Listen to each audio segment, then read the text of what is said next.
Reading for I Met You in a Story, Bob Jones University Press, 2nd edition. When the Wind Blows from the South, by Millie Howard, illustrated by Dell Thompson. In the small Texas town of Las Verdes, a colorful shops line the downtown streets. One of the shops is a small jewelry shop owned by a thin young man named Waldo Medford. Waldo is the best watch repairman in Las Verdes, or in any other town for that matter. He is a quiet man, dependable and reliable. That is, until the wind blows from the south. South wind blowing. One spring day, as Waldo unlocked the door of his shop, a gust of hot wind whipped around the corner. Hand on the doorknob, Waldo stopped for a moment. Along the streets, the oak trees whispered dryly, nodding to each other. In the window boxes of shops, marigolds and geraniums stretched and bobbed back and forth. Waldo hesitated, and then firmly shut the door and turned the key. As he walked away, he passed the postman, holding on his cap. The postman nodded cheerfully. "Winds from the south today, Mr. Medford." Smiling, Waldo agreed. "Indeed it is, Fred. Time for a vacation. Enjoy yourself," Fred called as he walked away. Humming to himself, Waldo drove back to his house. He parked the car and opened the garage door. The sun gleamed off the vehicle parked inside. Waldo, walking around it, carefully dusting off the fenders. He had spent all winter getting an amphibious Jeep repaired and in running order. He had purchased supplies and tacked them in the corners of the garage. Everything had been ready for a long time, ready and waiting. The next day, a sign hung up in the window of Waldo's shop. "Closed," said Miss Pennyworth exclaimed as she read the sign. "Don't tell me another trip to Mexico and my watch is locked up inside. Whatever does come out of that young man?" Mr. Pennyworth felt the breeze and nodded. "Winds from the south," he said. "It's the spirit of adventure that comes over Mr. Medford." Far down the road to the south, Waldo was humming happily. Not humming, singing.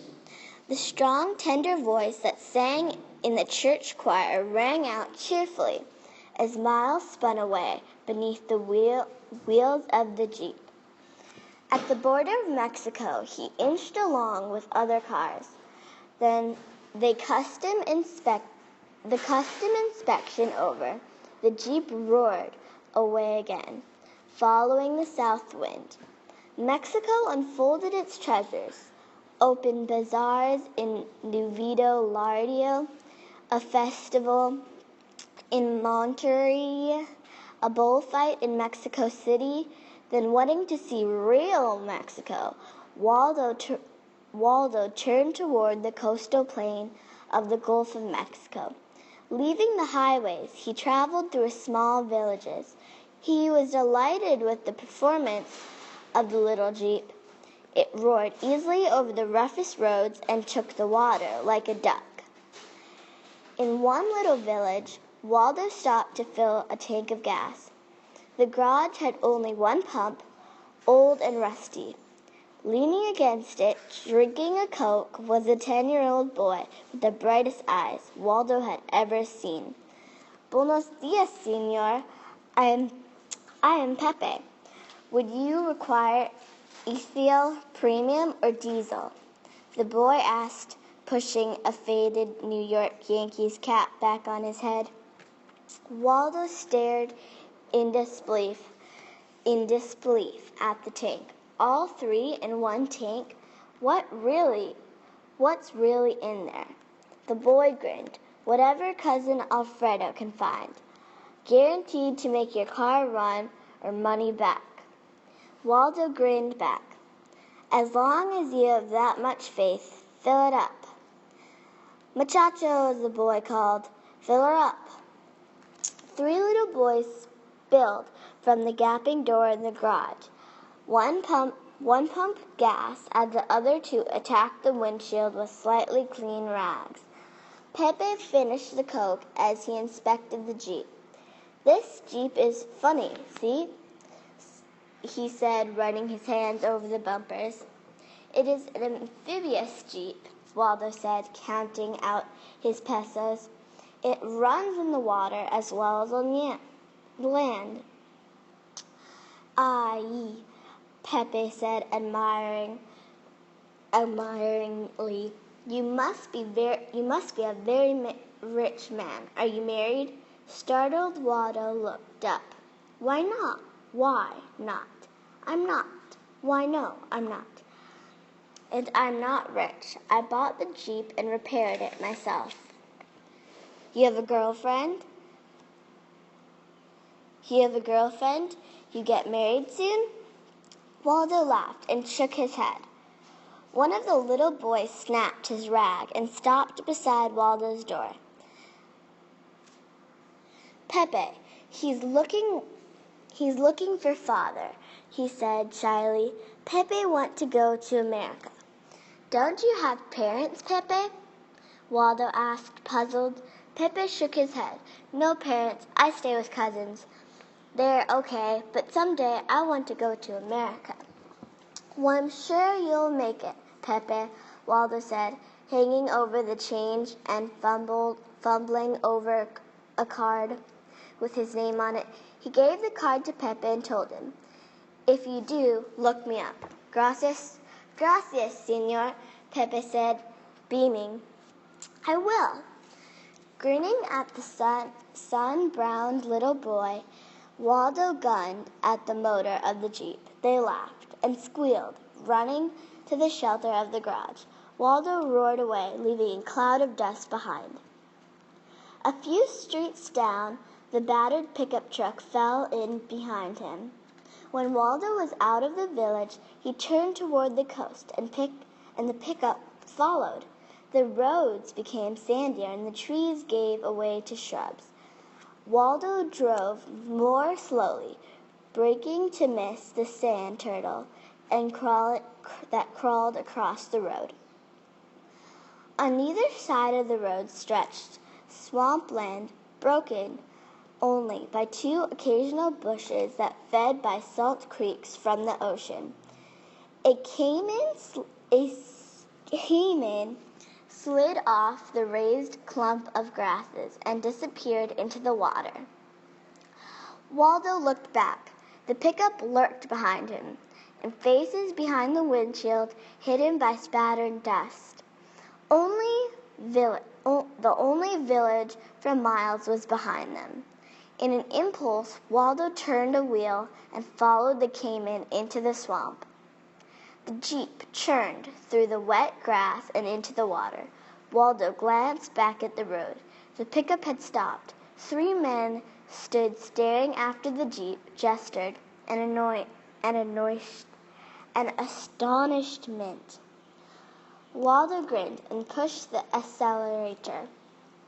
The Jeep flew along briskly. He cut across the lagoon, scattering birds and lazy caimans right and left. Another turn as he was in the sea, running alongside the beach. Waldo slowly looked for the pickup. There was no sign of it or the men. He turned toward the beach. The Jeep plowed gently through the water. Waldo was going slowly enough to hear the first creak under the Jeep. Sandbars. In his desire to escape the followers, Waldo had forgotten about the tides. The high tide had risen to the treacherous raised strips of sand near the shore. Waldo gunned the motor, and Jeep moved along sluggishly. Another bump, and it shuddered and ground to a stop. Waldo cut the engine and looked down. The water was only knee-deep, and he was close enough to walk to the shore. Sighing, he pulled out his knapsack and strapped it on. Then he climbed over the door and splashed through the water. On his way back to the village, he kept watching for the pickup, but saw no one. The full moon had cloaked over the shabby buildings in silver. By time he arrived, footsore and weary, he limped up the street to the garage and relieved to see the golden light that spilled out into the street. The garage was still open. Pepe was the first to see him. "Señor," he cried as Waldo leaned against the side of the open doorway. "What happened to you?" Got stuck on a sandbar," Waldo replied, trying not to look hungry as he smelled the enchiladas. He explained what had happened, forgetting about the pickup. Cousin Alfredo listened, astonished that the idea of a jeep would travel in water. Mania, we will go to see this jeep," he said. "We will get off the sandbar, but now you need food and sleep. Teresa will take care of you, Pepe," he called. Pepe led Waldo up the steps to the apartment over the garage. He asked questions the whole time Waldo ate. By the time the last enchilada was gone, Waldo figured that Pepe knew his entire life story. He tried to sniffle and yawn, and Teresa shooed Pepe away. "In the morning, Pepe," she said, smiling. "El Señor needs his rest." The next morning the sun awoke Waldo. He turned over in the carved bed and stared around him at the bright woven rugs hung on the wall. Brightly dyed cotton curtains swung in the morning breeze. For a moment, Waldo didn't know where he was. Then memory came back in a rush as Pepe appeared in the doorway. "Ah, I see you awake." Pepe said, Teresa will get you something to eat. Then Cousin Alfredo and I will go get your car off the sandbar." Waldo dressed quickly and stepped into the kitchen. Pepe went out the door with a wave of his cap. The children were already downstairs. One looking around told Waldo that he had taken Alfredo and Teresa's bedroom last night. Embarrassed, he tried to apologize. "De nada," Teresa smiled at him, placing a plate of hot eggs and sausage on the table for him. "We're glad to help." "You're certainly generous," Waldo said, swallowing a mouthful of eggs. Did you take Pepe in after he lost his parents?" "Ah, that Pepe," Teresa replied, shaking her head. "He moves around a lot. He will stay with one cousin for a while, then go to another. He helps Alfredo in the garage and takes care of the younger children for me when I weave the rugs. He does not wish to be a burden, as you say. He has no permanent home, then?" "No. He wishes to stand on his own 2 feet. Someday I think he will go to America, that Pepe." Waldo finished his eggs and drained the last of the strong coffee when Pepe bounded up the stairs. "All ready," he said. Waldo thanked Teresa and hurried after Pepe. Alfredo waited behind the wheel of an old tow truck. Waldo gave it a doubtful look but climbed in with Pepe. They rattled out of town toward the beach. Iron bars. It was low tide when they reached the beach. Alfredo stopped on the sandy rise, and they sat in the cab of the tow truck, staring at the sandbars. Pepe was the first to recover. Is this your Jeep? Waldo nodded. Unable to speak, the Jeep was still in the sandbar and stripped. The fenders were gone, the wheels were gone, and even the hood was gone. Nothing was left but the frame, huddled on the sandbar like a skeleton, and the frame was surrounded by men. Policia, Alfredo said under his breath. He shifted gears and began to back the truck away. Wait, Waldo said, opening the door. He slid to the ground and shut the door. Thank you for coming, Alfredo. I'll take care of things now. But the policia, Pepe began. Waldo waved behind and walked toward the sandbar. Alfredo looked at Pepe. He shrugged. He turned the tow truck around and drove back down the rise toward the road. As Waldo reached the first sandbar, one of the men looked up. Shouting over the surf, he drew his gun, and an older man pushed him aside and confronted Waldo. This your car, senor? He asked, black eyes and inspecting Waldo narrowly. Si, Waldo replied. I got stuck on the sandbar last night, and someone obviously stripped it. Do you know who did it? The man's gaze never left Waldo's face. Uneasily, Waldo rubbed his face and remembering that he hadn't taken time to shave before leaving the garage. His clothes he had been slept in, and his needed a haircut. Than usually tidy Waldo felt definitely grubby. Obviously, the man thought so too. A few sharp marks in Spanish, and Waldo was under the rest. Protests made no difference. The other men herded him up with the dunes to the road and thrust him into the police car. They drove back to the village and stopped at a large adobe building with a sinking heart. Waldo realized that it was jail. Inside the jail, the iron-barred door clanged shut behind him. Waldo sat down on the narrow cot. They didn't believe him. He knew. He had understood quite a bit of their conversation on the way back to the village. Evidently, smugglers would drive cars into Mexico and leave them at a secret place to be stripped off. To be stripped off their merchandise by receivers.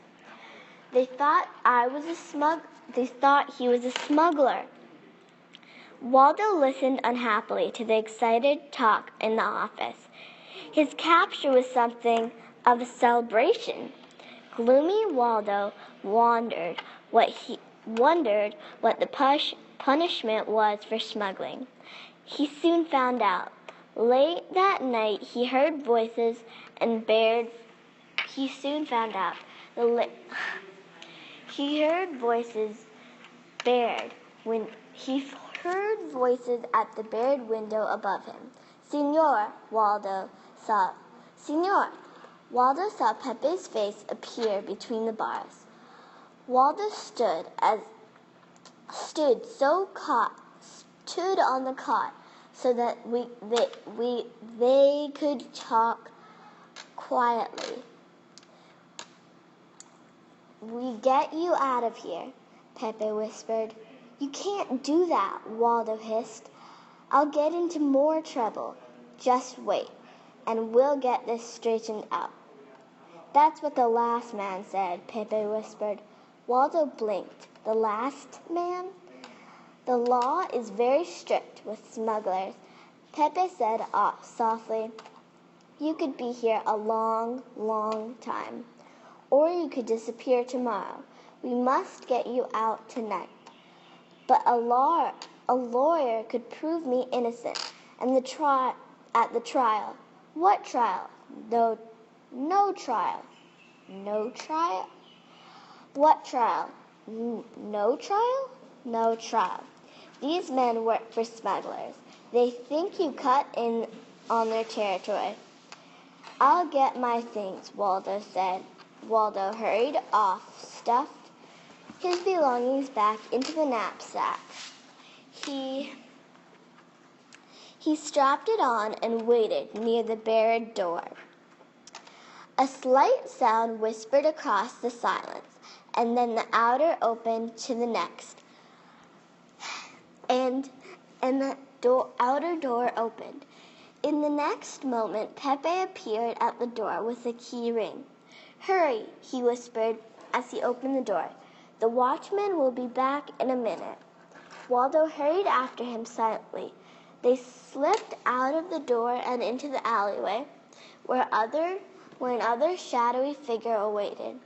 "Alfredo should be home with Teresa," Waldo whispered fiercely. "And you're too young to be involved with something like this." "Alfredo is home with Teresa," Pepe whispered back. Waldo heard a hint of a smile in his voice as he continued, "This is my cousin, Sancho. As for being too young, it is that I'm old for my age." The darker figure moved quickly and whispered, "Vamos, vamos." Speechless, Waldo followed Sancho and led the way. The moon was no longer full, but still shed too much light for comfort. The two men and the boy kept the darker shadows of the black streets. The edge of the village, Sancho led them to the tree-covered bank of a creek. He parted a clump of palmettos, revealing a small reed boat. "A cuy," he said. "A cuy," he said softly, pointing to the boat. "Va con Dios." "Gracias, Sancho," Waldo said. "And may God be with you also." "Come." Pepe motioned toward the boat. Waldo helped push the boat into the water. Then, stepping quickly in, they picked up the paddles. The boat slid silently away from the bank and drifted down the creek. "Where are we going?" Waldo asked. "Shh!" Pepe lowered his voice. "A sound travels on the water." Waldo hushed and paddled. Dip and push, dip and push. It seemed like hours as they paddled down the creeks, across shallow lagoons, and through swamps.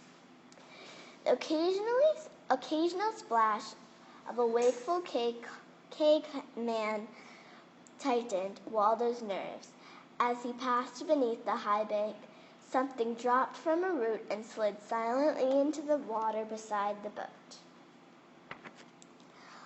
"What was that?" "A snake," Pepe answered. Waldo shuddered the paddle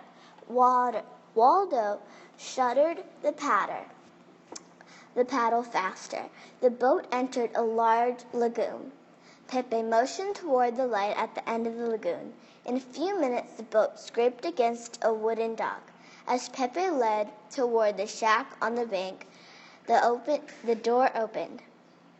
A light outline of a bulk of a man holding a rifle. Waldo tensed. "Going home." Cousin Pablo, it's Pepe." Waldo let out his breath in relief, as a huge man lowered his rifle and pounded Pepe on the back. "Welcome, Pepe," the man boomed. Come go to shrimping with me, see?" "No, Pablo, not this time," Pepe replied, turning to Waldo. "We need help." The big man looked Waldo over. A gringo. Pepe nodded. A friend. Pablo motioned them inside. A friend of Pepe's is a friend of Pablo's. Come in. Inside, the story was quickly told. Pablo shook his head as Waldo suggested getting a lawyer. Pablo said, "Some say the chief of police is one who receives the stolen goods. Who knows? It is the best to get an American consulate in Santana. They will know what to do." Waldo agreed reluctantly, too weary to resist. Pablo prepared a place for the travelers to sleep, and Waldo knew no more until sunrise. The next morning he found Pablo outside, sorting fish nets. "Where's Pepe?" he asked. "Gone back to the village," Pablo answered. It will not be good for Pepe to disappear the night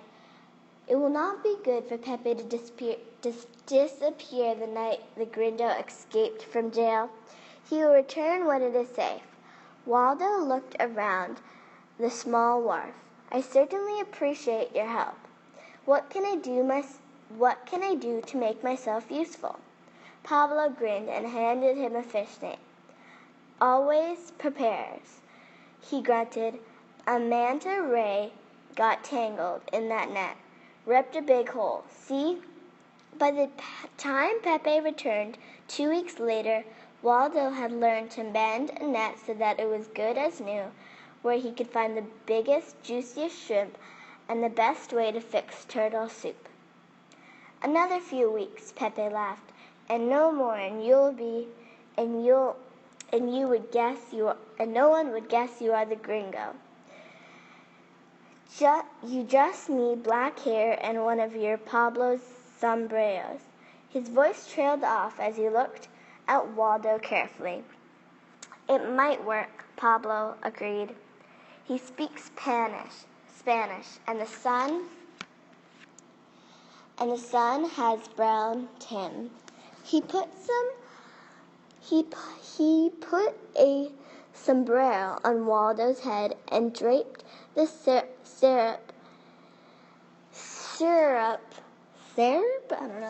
across his shoulder. "It will work," Pepe said confidently.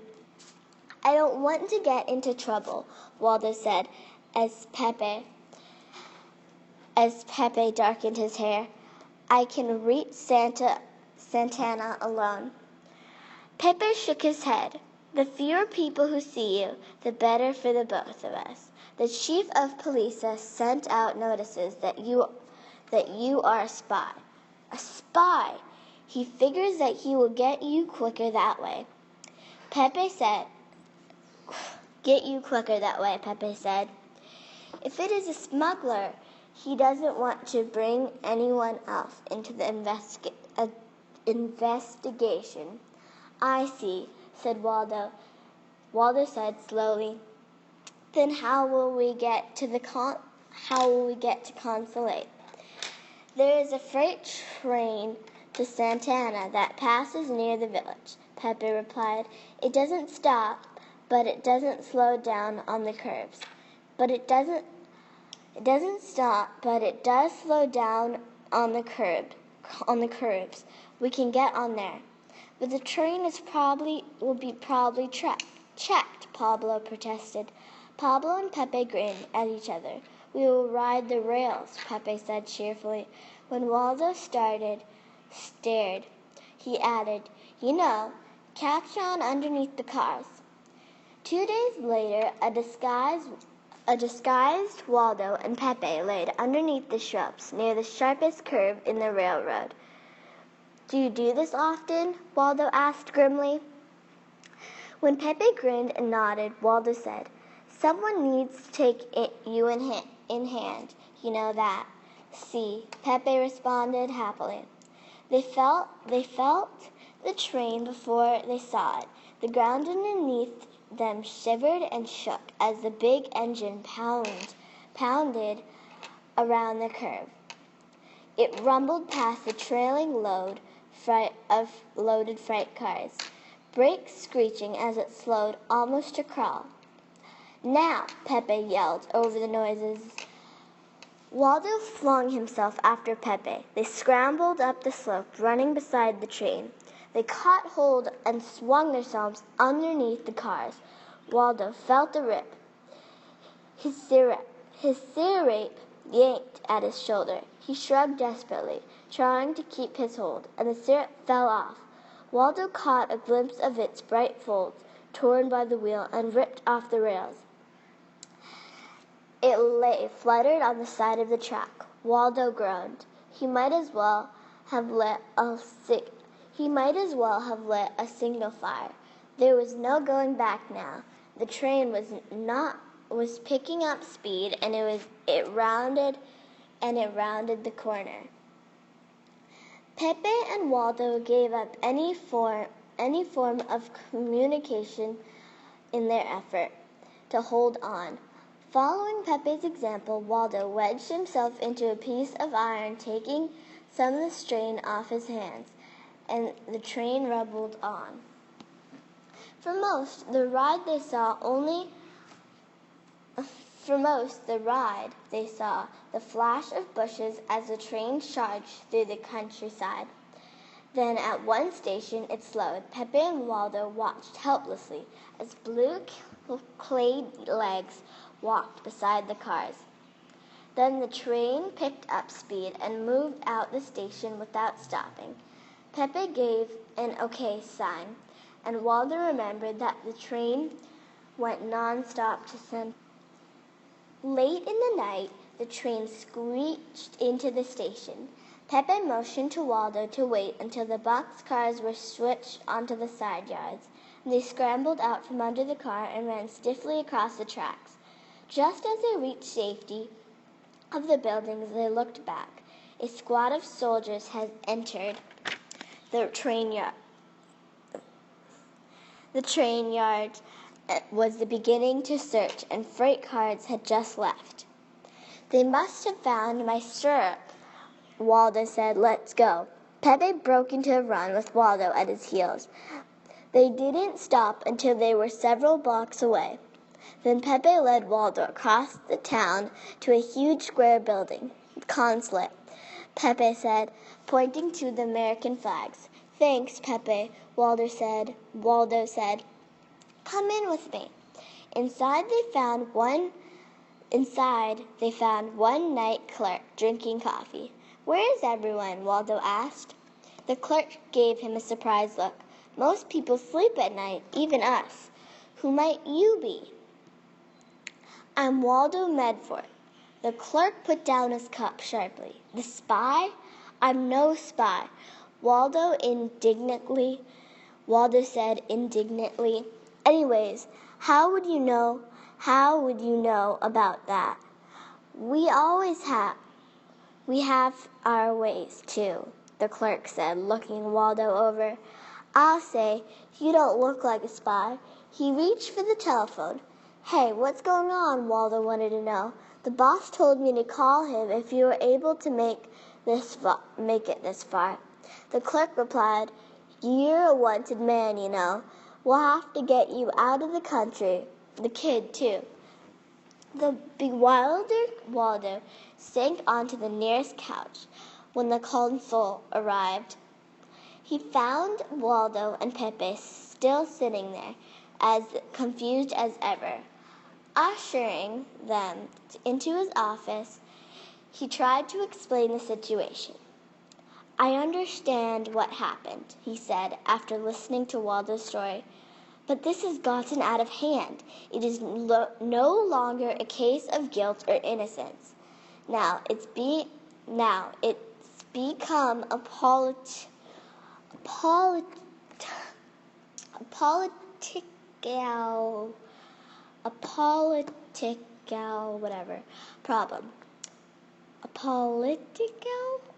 political a political problem. As the chief of police in Pepe's village is running for an office next year, he has friends in high places. He probably is a smuggler, but it's never been proved. We'll work on that end, but you must get out of the country tonight. He leaned across the desk to look at Pepe. I'm sorry, son, but we're the chiefs now, and your involvement in this matter. I'm afraid that you must go too, for your own safety. Go to America, Pepe grinned from ear to ear. When do we leave? 2 months later, Pepe was just as much at home in Las Verdes as Waldo was. Official procedures had been cut to allow Waldo to adopt Pepe. Both Waldo and Pepe settled down, content to relieve their experiences only in their memories, except one day when the wind blew from the south, Waldo got a faraway look in his eyes. Then Pepe firmly closed all the windows and arranged to have dinner with the Waike's house. The Waike's daughter was only a few years younger than Waldo. She sang in church choir and had lovely blue eyes and the prettiest hair Pepe had ever seen. Best of all, she thought Pepe was the most terrific person in Las Verdes, next to Waldo Medford, of course.